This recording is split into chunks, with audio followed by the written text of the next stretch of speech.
Laura stood in the doorway, her hands shaking as she stared at the items she had discovered. Her face was flushed with anger and confusion. "What exactly is this supposed to mean?" she demanded.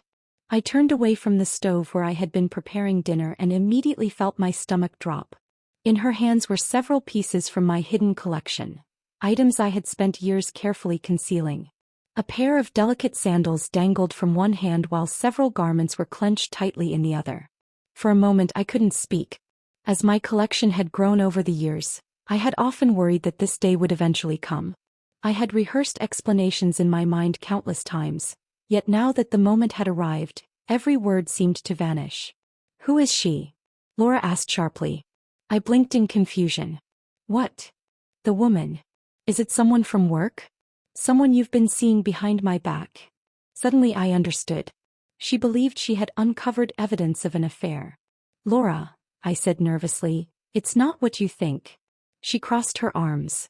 "Then tell me what it is." My heart pounded. I stood at a crossroads. For years I had hidden a deeply personal part of myself out of fear.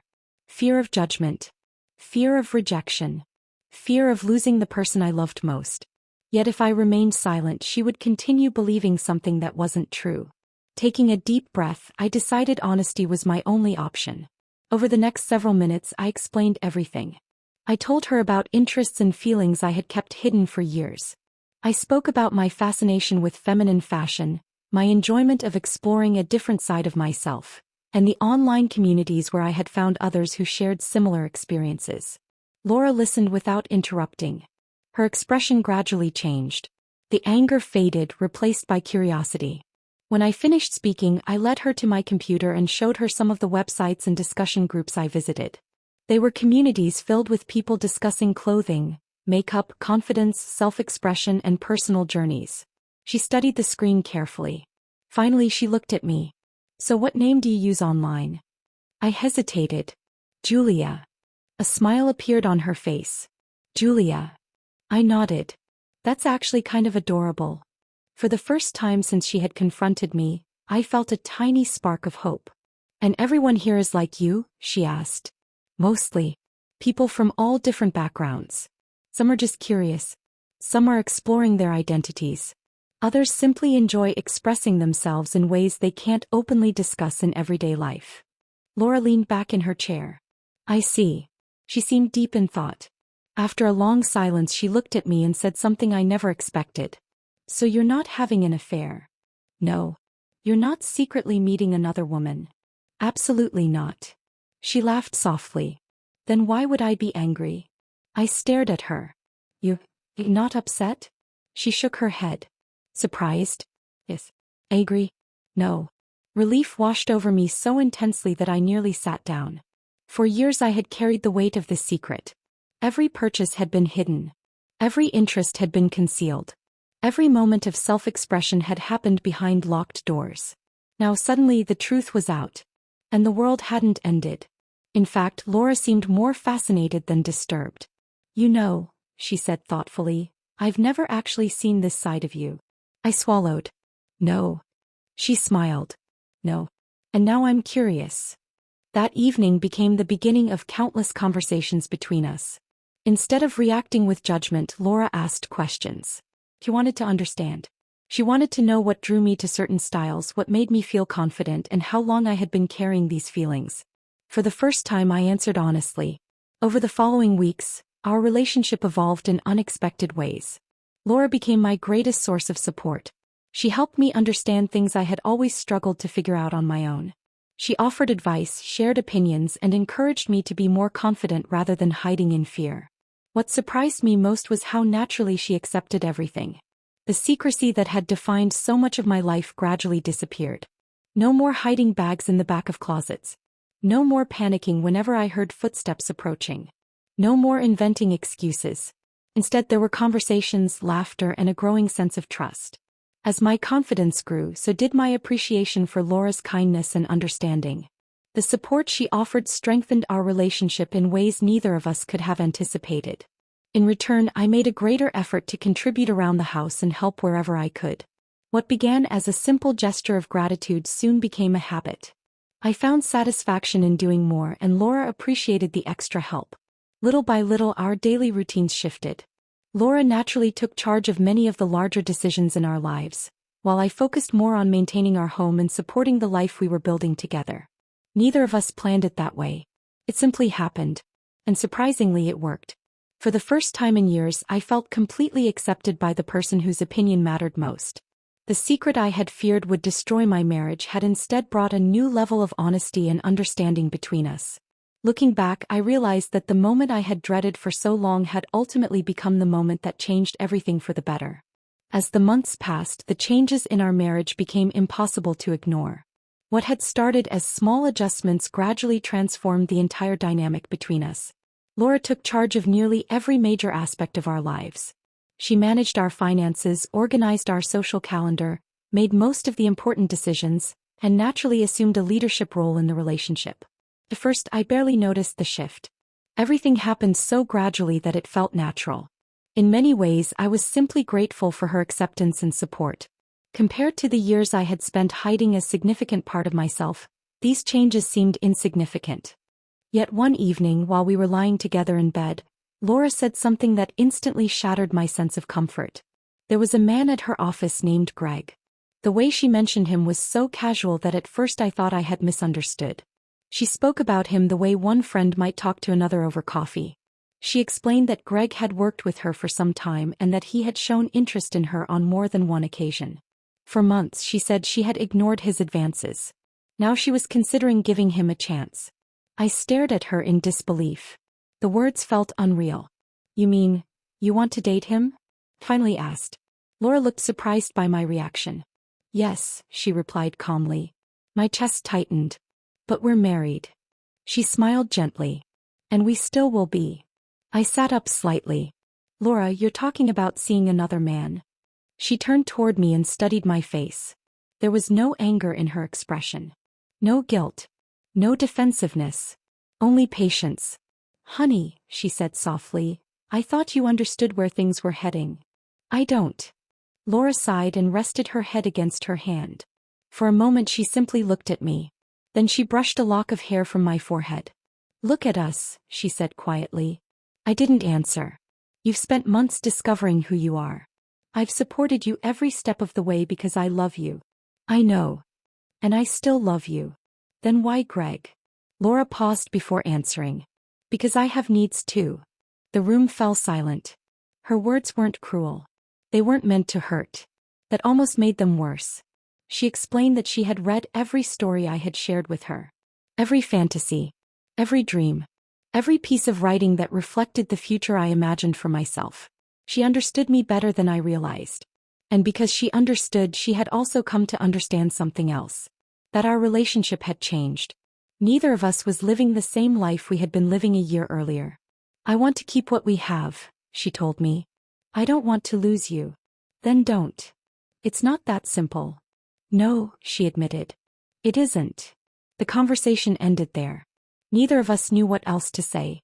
Over the next several days I convinced myself that perhaps she had changed her mind. Maybe it had only been a passing thought. Maybe she had been testing my reaction. Maybe Greg would simply disappear from the conversation. But a week later, while we sat together eating lunch after a morning spent shopping, she casually informed me that she would be having dinner with him the following evening. The announcement struck me like a punch. I managed to remain silent, but inside I felt a storm of emotions. Jealousy, fear, confusion, sadness. The drive home was quiet. Far quieter than usual. That night Laura tried to hold me, but I pulled away. The rejection surprised her. "Fine," she said after a moment. She rolled over and went to sleep. I remained awake for hours. The darkness seemed heavier than usual. Part of me regretted pushing her away. Another part of me wanted to scream. Mostly I felt frightened. Everything in my life seemed to be changing faster than I could process. I wanted reassurance. I wanted certainty. I wanted Laura to tell me that nothing important was changing. But deep down I already knew that wasn't true. The following morning I woke early and prepared breakfast. Laura acted as though nothing unusual was happening. She laughed. She drank her coffee. He chatted about ordinary things. Meanwhile I felt sick with anxiety. Every passing hour brought her dinner date closer.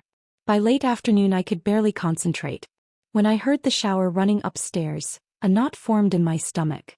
The reality of the situation could no longer be ignored. Laura was getting ready to spend the evening with another man, and there was nothing I could do to stop it. When she finally appeared, dressed elegantly and preparing to leave, I felt a complicated mixture of admiration and heartbreak. She noticed my expression immediately. "Don't look so miserable," she said softly. Then she stepped closer and kissed my cheek. "It's going to be okay." A few minutes later the front door closed behind her. The house suddenly felt enormous and empty.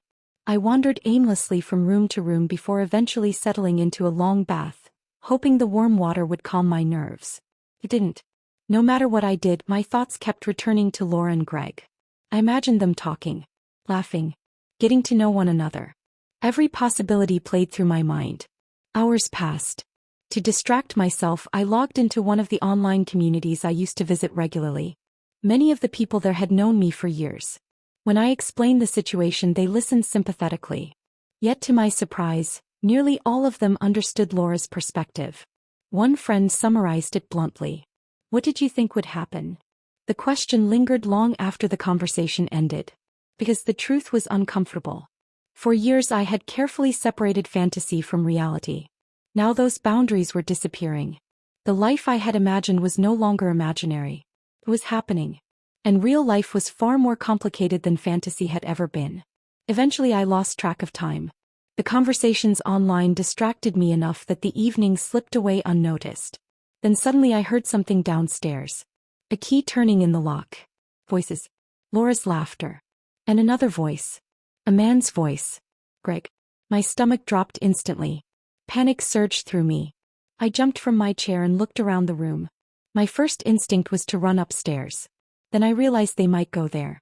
The guest room crossed my mind next, but reaching it would mean crossing paths with them. For a brief moment I stood frozen, listening to their conversation drift through the house. A wave of resentment washed over me. Not because Greg existed. Not even because Laura had chosen to spend time with him. But because she had brought him here. Into the home we shared. Into the place that had always belonged to the two of us. As footsteps echoed through the hallway below, I quietly closed the computer room door and held my breath, hoping neither of them would notice I was there. Outside their voices grew louder. And for the first time since Laura had mentioned Greg's name, I realized there was no turning back. The future I had imagined for myself had arrived. But it looked very different from what I had expected. A few moments after I shut the computer room door, I stood perfectly still, barely breathing. My heart hammered against my chest as I listened to the sounds coming from downstairs. Every instinct told me to stay hidden and hope I would be overlooked. That hope lasted only a few seconds. A gentle knock sounded on the door. "Juliet, sweetheart, are you in there?" Laura called. I squeezed my eyes shut. "Come on out," she continued cheerfully. "There's someone I'd like you to meet." I remained frozen in place. Maybe if I stayed quiet long enough, she would assume I wasn't there. Another knock followed. "Juliet, stop hiding. You're making this awkward." The warmth in her voice had been replaced by a firmer tone. I realized there was no escape. Whether I liked it or not, I was going to have to face whatever was waiting on the other side of that door. Taking a deep breath, I slowly turned the handle. The moment the door opened, Laura's face lit up. "There you are." Her eyes immediately traveled over my outfit. "Oh, you look absolutely adorable." I felt my cheeks burn.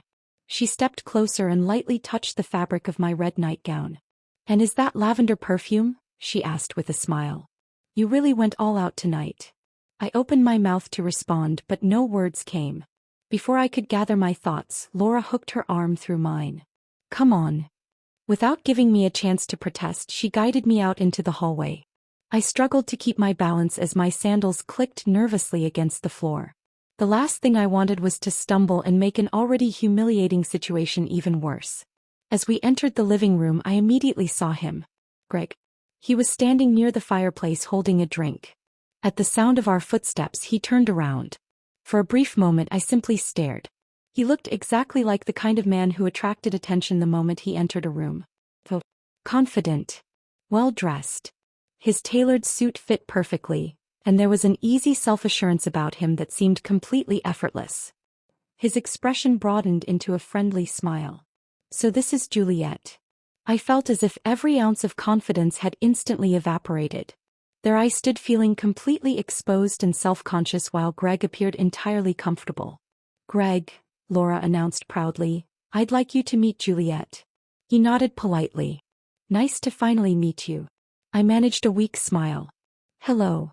My voice sounded far smaller than I intended. Laura seemed delighted by the entire situation. Meanwhile, I felt like I was standing outside my own body watching everything unfold. Greg's calm confidence only intensified my discomfort. I couldn't stop comparing myself to him. Everything about him seemed solid and certain. Everything about me felt uncertain. The realization left me feeling strangely conflicted. Part jealousy, part embarrassment, part anxiety, and perhaps something else I couldn't quite identify. Laura's voice pulled me back to reality. Juliet. I looked at her. She had crossed her arms and was studying me carefully. Try not to be rude. I'm not being rude. You haven't said more than 2 words. I looked away.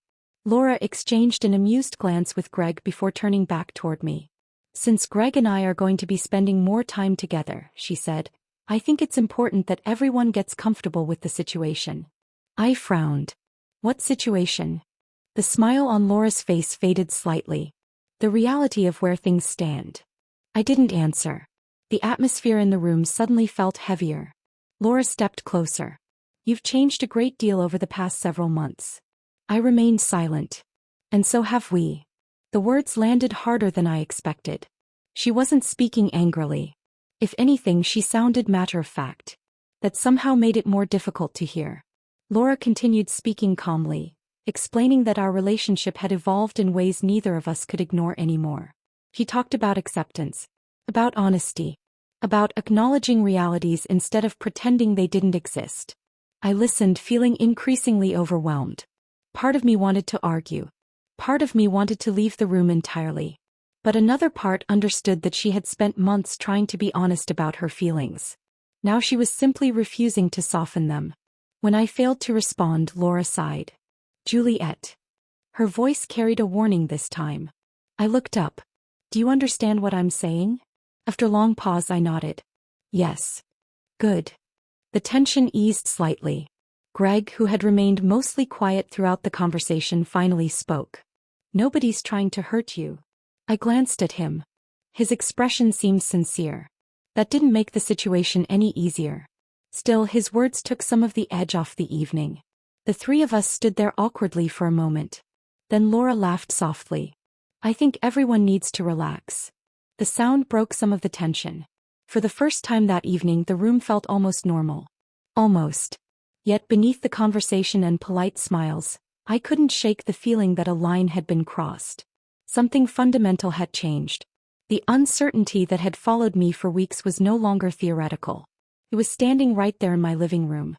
As the evening continued, I realized that whether I was ready or not, the future Laura had been describing was already beginning to take shape. And for better or worse, there was no pretending otherwise anymore. The rest of the night would force all of us to confront what that meant.